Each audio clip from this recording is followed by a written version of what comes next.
teman digitalku, teman diskusiku, teman yang selalu siap sedia 24/7, teman satsetku, teman chattingku, best friend forever, fleksibel dan kreatif, cepat dan tanggap, patas, cepat, tak terbatas.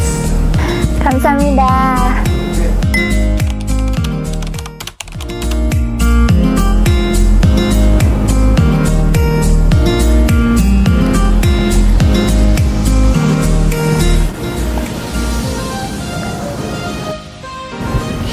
Halo, saya Jasur Rahman, asisten profesor di Departemen Teknologi Pendidikan, Fakultas Ilmu Pendidikan Universitas Negeri Malang.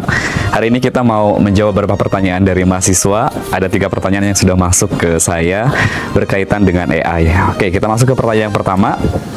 Gimana cara agar mahasiswa itu ngerti materi, bukan cuma ngerti trik bikin AI ngerjain tugas? Oke, pertama, di dalam proses belajar kita harus selalu memiliki target kompetensi yang mau kita capai. Dan salah satu prinsip di dalam belajar itu adalah kita harus bisa menghadirkan cognitive process atau cognitive presence. Artinya otak kita harus hadir di dalam proses belajar. Maka pada saat kita mengerjakan tugas, kita tidak bisa hanya mengandalkan AI sebagai sumber untuk mengerjakan tugas kita. Kita harus punya pikiran tentang apa tugas yang mau kita kerjakan, dan caranya adalah kita gunakan mind map salah satunya. Jadi kalau bisa ada 4 tahapan. Yang pertama kita bertanya kepada AI, yang kedua kita mencatat, yang ketiga atau yang kedua kita membaca, yang ketiga kita mencatat, lalu yang keempat kita menuliskannya kembali dengan bahasa sendiri. Itu akan lebih aman dibanding kalau kita hanya mengambil dari AI lalu kita copy paste terhadap tugas kita. Oke, itu yang pertama. Yang kedua, pertanyaannya, apakah tugas kuliah di masa depan bakal penuh ide kreatif mahasiswa atau malah penuh hasil brainstorming AI yang nggak pernah capek mikir? Ya, mungkin akan banyak hasil pekerjaan AI, tapi sebenarnya itu tergantung lagi pada integritas mahasiswanya. Kalau mahasiswa memiliki pemahaman yang benar tentang masalah integritas akademik, saya yakin mereka akan menghindarkan dirinya dari perilaku hanya sekedar mengandalkan AI dalam proses mengerjakan tugas. Karena sekali lagi, AI bisa kita gunakan untuk kebutuhan belajar sebagai sumber belajar, tapi sebenarnya AI tidak bisa menggantikan kita di dalam proses mengerjakan tugas. Kita tidak berhak mengatakan bahwa tugas ini dikerjakan oleh kita kalau kita menuliskannya atau mengerjakannya dengan bantuan AI. Cukup AI sebagai learning resources yang mensupport pekerjaan kita dalam proses belajar. Oke, itu yang kedua ya. Kita masuk ke pertanyaan yang ketiga. Misal AI dikasih SIM buat bantu mahasiswa belajar, kira-kira apa rambu-rambu lalu lintasnya biar nggak nabrak kode etik? Oke, ini pertanyaan yang bagus. Kita sebagai akademisi di perguruan tinggi harus tahu betul tentang batasan-batasan etik di dalam proses belajar. Maka kemudian saya baru menulis buku dan baru terbit beberapa hari yang lalu, judulnya Integritas Akademik Insan Kampus. Di sini dijelaskan konsep integritas akademik, kemudian budaya akademik, etika akademik, termasuk penilaian terpercaya. Di dalamnya juga dibahas tentang batasan-batasan penilaian atau perilaku ketidakjujuran akademik dan lain-lain, termasuk mitigasinya seperti apa. Maka yang pertama, mahasiswa harus tahu yang namanya integritas akademik. Yang kedua, dia harus tahu batasan-batasan mana yang boleh dan tidak boleh dilakukan. Sebagai contoh misalnya yang tidak boleh plagiarisme, itu tidak boleh dilakukan, tidak tertoleransi. Yang kedua, copy paste pekerjaan dari AI tidak boleh dikerjakan atau dilakukan. Yang ketiga adalah cheating, baik exam cheating maupun online cheating, itu keduanya tidak boleh dilakukan dalam konteks belajar di perguruan tinggi. Yang lainnya ada lagi, sebenarnya ada beberapa konsep yang lainnya, misalnya alasan untuk melanggar akademik. Misalnya hari ini saya tidak masuk kelas karena saya sakit, padahal dia tidak sakit tapi dia tidak mengerjakan tugas. Seperti itu contoh yang kemudian tidak boleh juga dilakukan sebagai seorang akademisi. Di samping itu juga ada yang lainnya, misalnya ada joki. Ini juga isu yang menarik karena joki juga saya lihat ada layanannya di sosial media, walaupun saya belum pernah tahu apakah layanannya itu benar otentik atau tidak, ataukah mereka hanya skimming, mencari uang, orang bayar tapi tidak dikerjakan tugasnya. Yang berikutnya yang tidak kalah penting adalah rambu-rambunya agar kita tahu boleh tidaknya. Ada yang salah satunya adalah data falsification. Kita tidak boleh membuat data palsu di dalam proses mengerjakan tugas karena itu berbahaya. Yang tidak kalah yang tidak kalah pentingnya lagi adalah unpermitted collaboration atau kolaborasi yang tidak diperbolehkan. Misalnya pekerjaan yang harusnya dikerjakan individu tapi dikerjakan bareng-bareng, itu juga tidak boleh di dalam konteks perilaku ketidakjujuran akademik. Maka itu penting untuk diperhatikan. Kalau kita punya pemahaman yang baik tentang itu, maka harusnya kita tidak akan melakukan pelanggaran akademik. Demikian juga ketika kita menggunakan AI. Selamat pagi, siang, dan malam. Perkenalkan, saya Munfurin Fadli, salah satu dosen dari Teknologi Pendidikan Universitas Negeri Malang. Kali ini saya mendapatkan pertanyaan dari mahasiswa terkait AI. Nah, pertanyaannya agak susah dijawab. Nah, nanti mungkin yang jawab yang benar, yang apakah AI yang jawab atau saya yang jawab, nanti mahasiswa yang menentukan ya. Yang pertama adalah pertanyaannya, kalau AI bisa jadi teman curhat mahasiswa buat ngerjain tugas, kapan kita tahu ini untuk bantu belajar atau malah jadi cipeng yang gaspol? Pertanyaan balik ini, kenapa memilih teman curhat AI? Dan menurut saya, namanya artificial intelligence, dia artificial, dia bukan sesuatu yang memang benar-benar bisa 100% kita percaya. Kemudian yang kedua, kalau ini definisinya curhat dalam konteks tugas, kita harus pandai-pandai memilih prompt yang tepat, yang sesuai dengan tugas kita. Jangan sampai semua yang ada di dalam AI itu kita copy dan paste tanpa adanya filtering, kemudian tanpa adanya proses paraphrasing, tanpa adanya proses melibatkan pikiran kognisi dari mahasiswa itu sendiri. Jadi saya ibaratkan AI di sini bisa menjadi teman yang bisa membantu kita, ya teman curhat. Akan tetapi di sisi lain juga bisa menjadi seseorang atau sesuatu yang bisa mendorong kita ke sesuatu yang membuat kita nanti malas dan tidak mau berpikir. Oke, itu pertanyaan pertama ya. Kemudian ada pertanyaan kedua. Nah, ini semakin mengerucut nih pertanyaannya, itu adalah kalau ide tugas kita keren dengan dibantu AI, siapa yang sebenarnya berhak dapat nilai A, kita atau AI-nya? Ini pertanyaannya juga lucu juga. Kalau kita melihat proses scoring, ya pasti kalau kita apple to apple dengan machine learning, kita nggak akan bisa menang dalam konteks siapa yang paling pintar mengingat. Ya, karena manusia itu banyak sekali keterbatasannya. Beda dengan AI yang hanya mengenal 1 atau 0, benar atau tidak. Jadi mereka kalau dalam konteks membantu kita dalam mengerjakan tugas untuk sesuatu yang bersifat remembering atau mengingat dan menjelaskan kembali, mereka memang ahlinya. Namun saya ulangi lagi, jika siapa yang berhak, karena yang berhak di sini ya tergantung siapa yang menggunakan.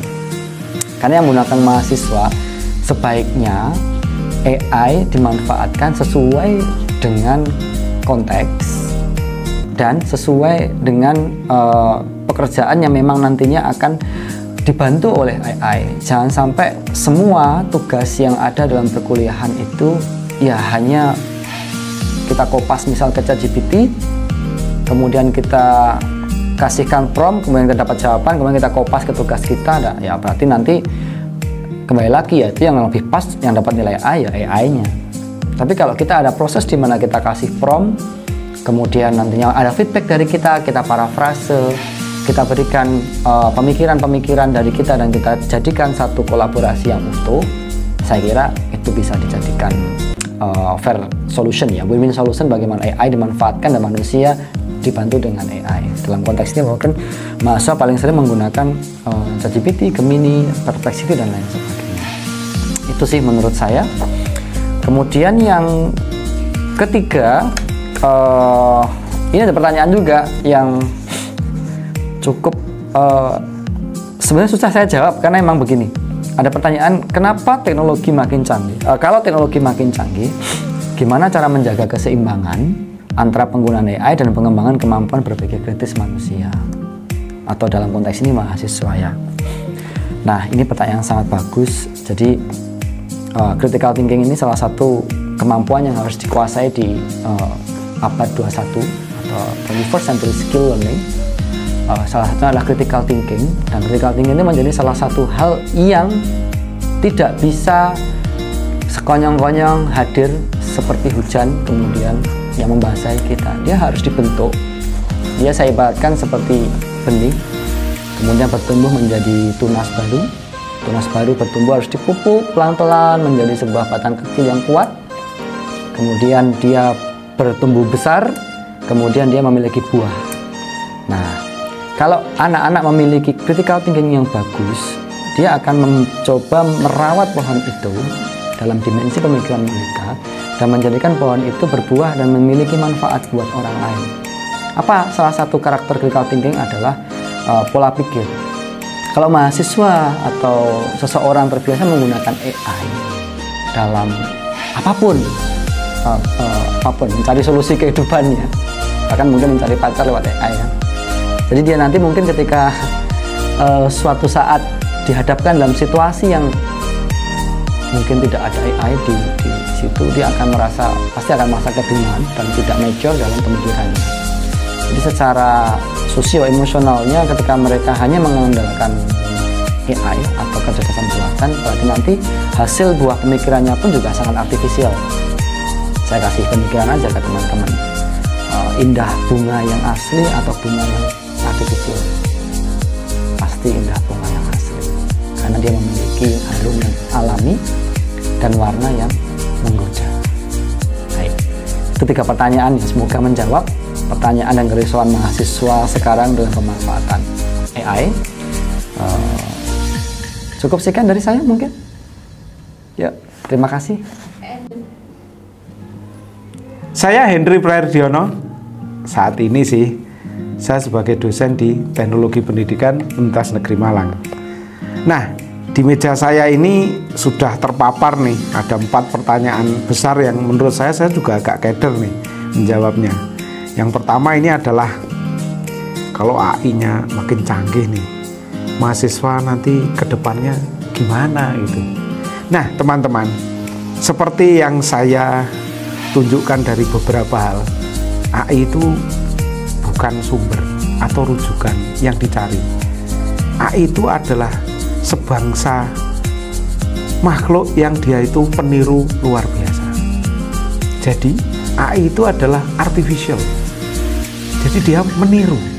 Dia akan meniru kita. Akhirnya kalau orang itu berubah secara dramatis gitu ya, kultur dan sebagainya, akan muncul AI yang baru. AI-nya yang ikut.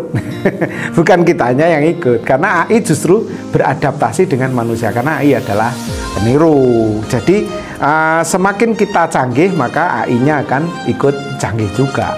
Jadi ini mungkin kebalik ya, retoriknya kebalik atau logikanya kebalik.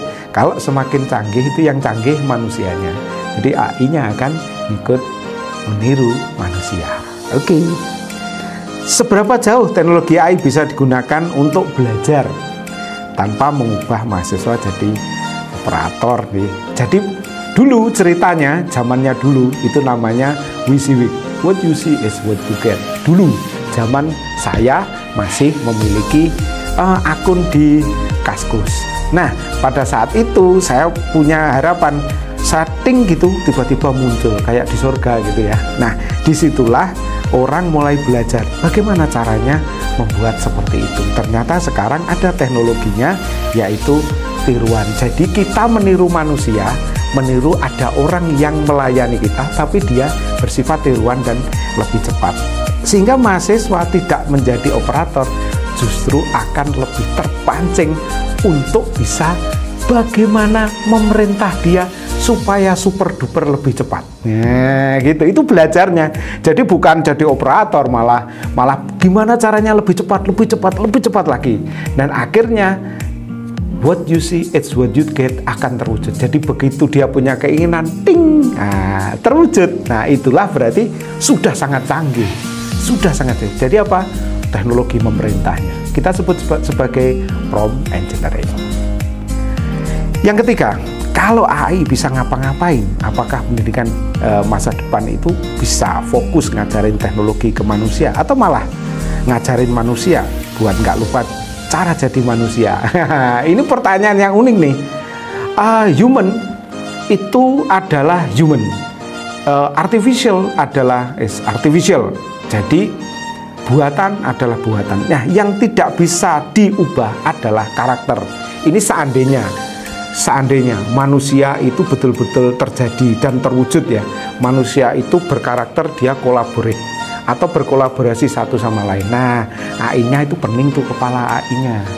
Ya nggak bisa. Kalau AI meniru satu orang masih mungkin, Tapi kalau dia berkolaborasi, orang-orang itu berkolaborasi, maka AI-nya akan sulit. Nah, bagaimana cara manusia itu supaya tidak lupa menjadi manusia? Jadilah makhluk yang sosial. Kalau penyendiri gawat tuh, bisa ditiru AI. Jadi kalau Anda nanti bisa berkomunikasi dengan orang, berhahiya, kalau nanti ketemu tidak sendiri-sendiri pakai pegang gadgetnya, insya Allah AI nggak bisa meniru. Nah, itulah yang disebut dengan tacit knowledge. Seperti komitmen, bagaimana komitmen bisa ditiru oleh AI? Nggak mungkin toh. Nah, jadi suatu saat nanti teman-teman harus belajar tentang tacit knowledge. Tacit knowledge adalah manusia. Manusianya itu berada. Nah, sedangkan explicit knowledge seperti pengetahuan, data dan sebagainya, ya nggak mampulah kita menghafal dengan kekuatan setebal AI, nggak mungkin, karena ya kita ini dibentak dikit aja sudah lupa. AI kuat ya. Nah, kalau itu kita melawan susah. Jadi yang kita lawan adalah mereka tidak punya adalah karakter jiwa kita. Jadi kita sebut tacit knowledge. Nah, tacit knowledge itulah yang tidak bisa ditiru. Komitmen, keinginan, sebuah impuls yang tidak mungkin ditiru oleh mesin manapun. Mesin akan hilang. Oke, terakhir nih, kalau Universitas Negeri Malang bisa bikin aturan buat AI, kira-kira apa saja sih aturan main yang bakal dibuat? Sebenarnya aturan mainnya itu sederhana, teman-teman. AI ya saya menyebutnya, atau di Universitas Negeri Malang itu disebut KBG atau kecerdasan buatan generatif. Jadi nyebutnya di UM itu bukan AI ya, tetapi KGB atau kecerdasan buatan generatif. Itu apa? Aturannya jelas. AI adalah perangkat yang boleh digunakan. Ingat ya, AI adalah perangkat yang boleh digunakan. Akan tetapi manusia menjadi pengendalinya. Itu saja, dan itu tidak melanggar aturan manapun, baik itu dari UNESCO, baik itu dari Kemendikbud yang juga mengeluarkan AI generatif ya, sama ya. Tapi intinya AI boleh digunakan. Umpama tidak bisa digunakan, saya juga pusing. Mengapa? YouTube AI, Microsoft Word juga AI, kemudian Canva AI. Terus kita menggunakan apa? Kan kalau misalkan AI dilarang gitu ya, atau KGB itu KBG itu dilarang betul ya, bahwa kecerdasan buatan dilarang. Terus kita mau pakai apa? Semua alat di laptop kita, di gadget kita, hampir semuanya berteknologi artificial intelligence. Karena apa? Ini sebenarnya membuktikan bahwa alat-alat ini sistem atau dia asisten kita, bukan menyaingi kita. Jadi kalau nanti teman-teman males nih ceritanya, di salah satu saya nyebut ya, mohon maaf saya tidak di-endorse. Halo Wuling, buka pintu. Halo Wuling, buka jendela kanan. Halo Wuling, dan sebagainya. Silahkan dilihat di YouTube manapun. Berarti kan boleh digunakan. Siapa yang memerintahkan? Manusia. Jadi teman-teman, semakin Anda ketakutan dengan AI, itu justru semakin tingkat kelucuannya tambah semakin tinggi. Karena tidak mungkin Universitas Negeri Malang juga ngikuti kelucuan-kelucuan itu, karena AI hampir digunakan di keseluruhan kegiatan. Misalkan question answer, misalkan Anda tanya melalui operator desk ya, apa itu yang Anda tanya. Kemudian kalau tidak dijawab, menunggu manusia. Padahal kebutuhan rekan-rekan itu ya macam-macam ya, di tengah-tengah malam gitu ya, kartunya hilang, terus gimana blokirnya kartu tanda mahasiswa. Kalau itu menunggu orang, kan nunggu pagi. Nah, oleh karena itu kan UM juga mengeluarkan itu. Akhirnya tetap saja aturan dasarnya adalah AI boleh dipakai, tapi manusia pengendalinya. Lebih tepatnya kalau di dunia educational technology adalah bridging human intelligence with artificial intelligence. Jadi bagaimana menjembatani kecerdasan manusia dengan kecerdasan buatan. Jadi konstruknya teman-teman adalah pengendalinya, bukan objek, bukan subjek. Jadi lebih tepatnya adalah teman-teman jangan sampai mengatakan bahwa AI menakutkan. AI adalah asisten yang baik. Asisten kita nanti bikin tugas, dibantu juga, dan seterusnya. Oke teman-teman, saya kira teman-teman akan memahami keempat ini, bahwa saya menyatakan bahwa kalau Universitas Negeri Malang ini tidak pernah melarang menggunakan AI. Yang penting teman-teman yang menjadi subjeknya.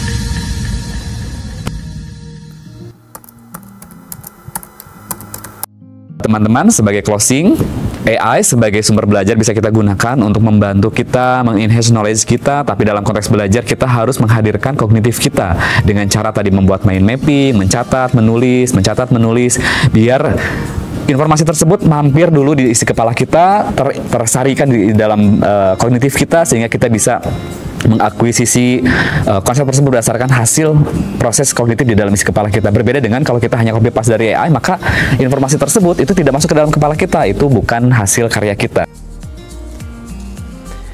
Teman-teman semua, teknologi adalah sudah dijadikan alat sebagai pemermudah kehidupan manusia.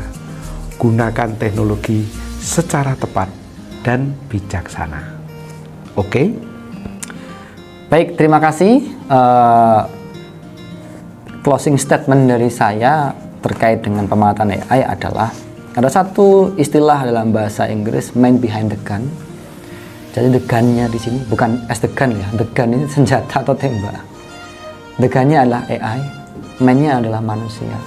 Secanggih apapun tembak itu, kalau yang menggunakan manusianya itu tidak bisa menggunakannya dalam konteks kebaikan, maka dia akan bisa melukai seseorang. Pun sebaliknya, kalau dia bisa untuk kita manfaatkan untuk membantu orang lain, misal menangkap penjahat, maka the gun tersebut bisa dijadikan sesuatu yang membantu kita untuk memberantas kejahatan di muka bumi. Ulangi lagi, man behind. Terima kasih.